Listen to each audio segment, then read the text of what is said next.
Menteri Luar Negeri Palestina Riyad Al-Maliki pada Kamis mengatakan negaranya semakin melirik dan berbelok pada China karena kecewa dengan pemerintahan Presiden AS Joe Biden yang tak kunjung menepati janjinya.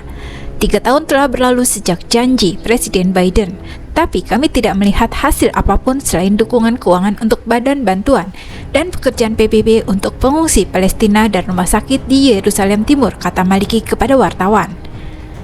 Di kantor Kementerian Luar Negeri di tepi barat yang diduduki, Maliki juga menyampaikan kekecewaan Palestina atas sikap AS dalam menanggapi pelanggaran yang dilakukan Israel, termasuk serangannya baru-baru ini di kota Jenin.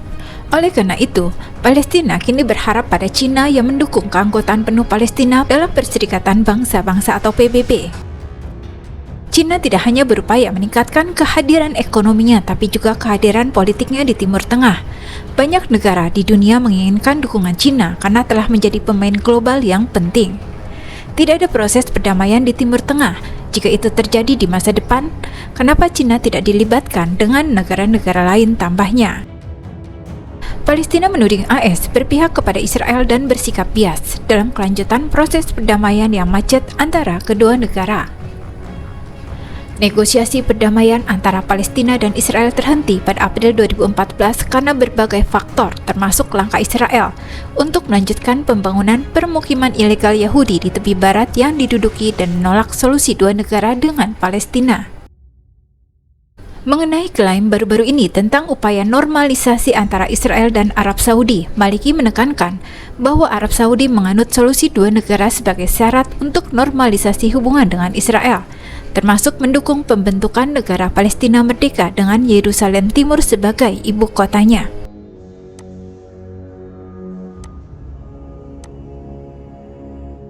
Berita selanjutnya adalah tentang Jokowi beri jaminan ke pengusaha Cina soal komitmen Indonesia untuk menjaga investasi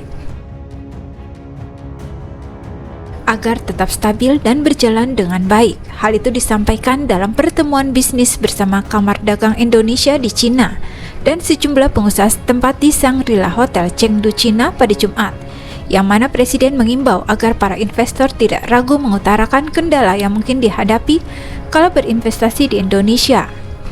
Jokowi menegaskan, pemerintah Indonesia sangat terbuka menampung segala informasi ataupun keluhan mengenai permasalahan yang dirasakan para investor untuk dapat diselesaikan. Jokowi juga mengapresiasi adanya sejumlah investor Cina yang telah menanamkan investasi di Indonesia.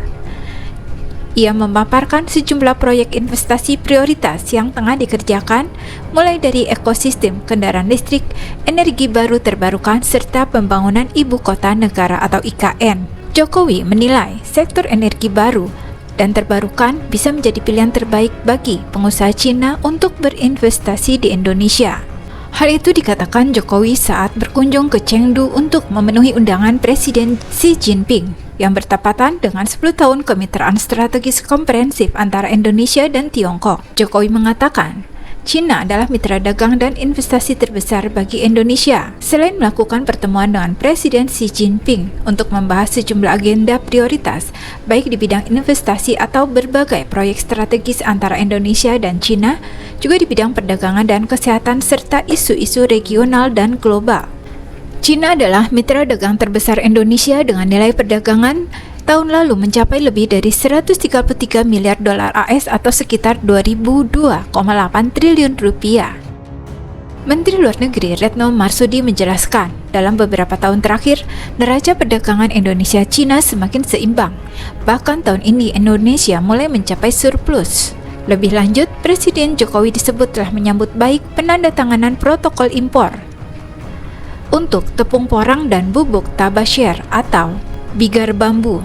Selain itu, Jokowi juga mendorong pembaruan protokol dan peningkatan kuota impor sarang burung walet, serta penyelesaian protokol impor produk hasil laut Indonesia.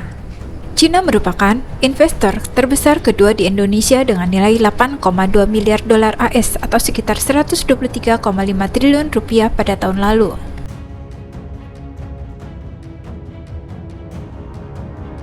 Berita yang ketiga adalah Wagner bersiap di gerbang NATO. Kelompok tentara bayaran Wagner yang berada di Belarusia kini ditempatkan di sayap timur NATO untuk mengacaukan aliansi militer tersebut. Hal itu diungkapkan Perdana Menteri Polandia yang negaranya berbatasan dengan Belarusia, Mateusz Morawiecki pada Kamis 3 Agustus. Tentara Wagner telah memulai pelatihan dengan Tentara Nasional Belarusia yang mendorong Polandia untuk memulai memindahkan lebih dari 1.000 tentara lebih dekat ke perbatasan. Pada Selasa, Morawiecki menuduh Belarusia melanggar wilayah udaranya dengan helikopter militer. Para politisi telah bertemu di celah Suwałki, wilayah Polandia yang berpenduduk jarang tetapi penting secara strategis antara Belarusia dan eksklav Kaliningrad, Rusia yang menghubungkan negara-negara Baltik dengan anggota NATO lainnya. Nauseda mengatakan jumlah pejuang Wagner di Belarusia bisa lebih dari 4.000 personil.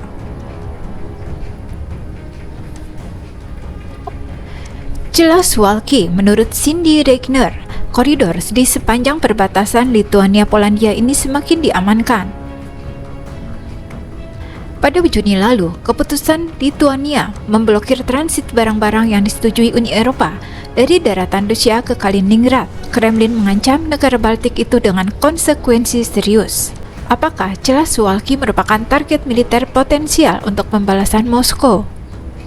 Kepala penjaga perbatasan negara Latvia, Guntis Pujat, mengatakan resiko keamanan di sekitar perbatasan Belarusia sangat tinggi.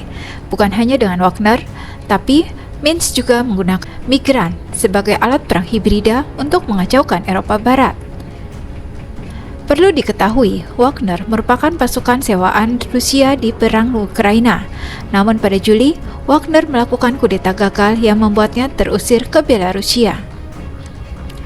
Sebelumnya, sebuah laporan mengatakan pasukan Wagner telah memasuki Grodno, sebuah kota di Belarusia Barat yang dekat dengan celah Suwałki. Pada awal perang Rusia-Ukraina, analis khawatir Suwałki menjadi target Kremlin untuk melindungi Kaliningrad, wilayah paling barat Rusia dan satu-satunya bagian negara yang dikelilingi negara-negara Uni Eropa. Dalam sebuah pertemuan puncak, Lukashenko bercanda dengan Presiden Rusia Vladimir Putin bahwa para pejuang Wagner telah mulai membuatnya stres karena mereka ingin pergi ke barat untuk tamasya, tapi tak dijelaskan detail maksud ucapan itu.